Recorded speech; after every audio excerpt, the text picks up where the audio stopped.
Hi అండి. ఈరోజు నేను తోటకూర వెల్లుల్లి కారం ఎలా చేసుకోవాలో చూపిస్తాను. దానికోసం 4 పెద్ద సైజు కట్టలు తోటకూర తీసుకొని శుభ్రంగా 2 సార్లు కడుక్కొని తడి అనేది లేకుండా ఆరబెట్టుకున్నానండి.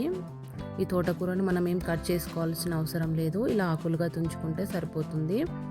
తర్వాత ఒక 2-3 స్పూన్ల వరకు కారం తీసుకోండి.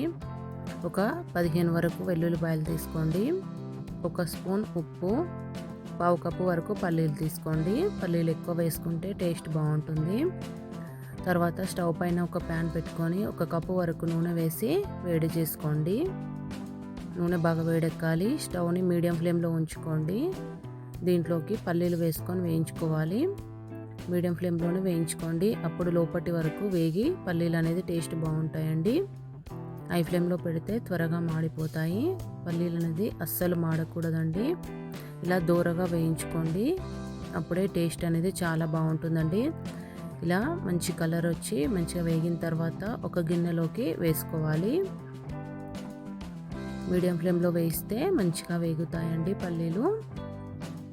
ఇప్పుడు ఈ పల్లీలను ఒక గిన్నెలోకి వేసుకుంటున్నాను. తర్వాత ఇదే నూనెలోకి మనం కడిగి ఆరబెట్టుకున్న తోటకూర ఉంది కదా, అది కొద్దిగా వేసుకోండి. ఒకేసారి అంతా వేయకూడదు, కొద్ది కొద్దిగా ఇలా వేసుకోవాలి. స్టవ్ని మీడియం టు హై ఫ్లేమ్లో పెట్టుకోండి. ఈ తోటకూర అనేది మంచిగా వేగిన తర్వాత మనకు వేగుతున్న సౌండ్ అనేది ఆగిపోయి ఇలా క్రిస్పీగా అయినట్టు కనిపిస్తుందండి. ఈ విధంగా వేగితే సరిపోతుంది. మీకు వీడియోలో చూస్తే అర్థమవుతుంది కదా, ఇలా క్రిస్పీగా వేయించుకోవాలండి. ఇలా మంచిగా వేగిన తర్వాత తీసి పక్కన పెట్టుకోవాలి. మనం ఇందాక పల్లీలు వేయించి పెట్టుకున్న గిన్నె ఉంది కదా, దాంట్లోకి వేసుకోండి. ఇది కూడా తోటకూర మాత్రం తడి అనేది అస్సలు ఉండకుండా చూసుకోండి, లేదంటే ఆయిల్లో వేసినప్పుడు నూనె అనేది మన పైన పడుతుంది. కాబట్టి మంచిగా ఫ్యాన్ గాలికి ఆరబెట్టుకోండి. ఇదే విధంగా మరికొద్దిగా తోటకూర వేసుకొని వేయించుకోండి. ఇలా మొత్తం అంతా వేయించుకోవాలి. ఇది కొద్దిగా చల్లారాలండి. వేడిగా ఉన్నప్పుడు మనము చేయి పెట్టి కలుపుకోలేము కదా, దీన్ని పక్కన ఉంచుకొని ఇప్పుడు వెల్లుల్లిపాయను ఇలా నల్లగొట్టుకోండి. నేను ఇక్కడ పొట్టు ఏం తీయలేదండి, మీరు కావాలంటే పొట్టు తీసుకోవచ్చు. ఇలా మామూలుగా నల్లగొట్టుకుంటే సరిపోతుందండి, మెత్తగా పేస్ట్ లాగా చేయకూడదు.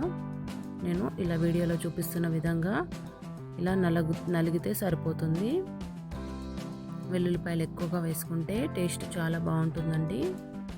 ఇలా నల్లగొట్టుకున్న వెల్లుల్లిపాయలను మనం వేయించుకున్న తోటకూరలోకి వేసుకోండి. ఇలా మొత్తం వేసుకున్న తర్వాత ఒక 2-3 స్పూన్ల వరకు కారం వేసుకుంటున్నాను. మీరు తినే స్పైసీని బట్టి కారం అనేది వేసుకోండి. తర్వాత 1 స్పూన్ వరకు ఉప్పు వేసుకుంటున్నాను. ఉప్పు కూడా మీ రుచికి సరిపడా చూసి వేసుకోండి. ఇలా వీటన్నింటిని వేసిన తర్వాత బాగా కలుపుకోవాలండి.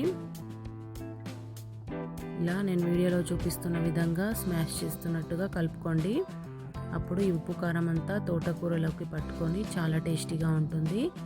వెల్లుల్లిపాయలను కూడా నలుపుకుంటూ కలుపుకోండి. అప్పుడు దాని ఫ్లేవర్ అనేది దీంట్లోకి వెళ్ళి చాలా టేస్టీగా ఉంటుందండి. ఈ విధంగా మంచిగా కలుపుకోండి. మనం రైస్లోకి వేసుకొని ఒకసారి చెక్ చేసుకొని ఉప్పు కారం తక్కువ అనిపిస్తే మళ్ళీ కొద్దిగా వేసుకొని కలుపుకోవచ్చు. ఈ విధంగా మంచిగా మిక్స్ అయిన తర్వాత ఇది పూర్తిగా చల్లారిన తర్వాత ఒక గాజు సీసాలో కానీ ప్లాస్టిక్ డబ్బాలో కానీ వేసుకొని ఫ్రిడ్జ్లో ఉంచుకుంటే 1 మంత్ వరకైనా ఉంటుంది. బయట ఉంచుకుంటే ఒక 1 వీక్ వరకు 10 డేస్ వరకైనా ఫ్రెష్గా ఉంటుందండి. నా వీడియో నచ్చితే లైక్ చేయండి, సబ్స్క్రైబ్ చేయండి. మీరు కూడా ట్రై చేసి మీకు ఎలా వచ్చిందో కామెంట్ చేయండి. చాలా టేస్టీగా ఉంటుందండి.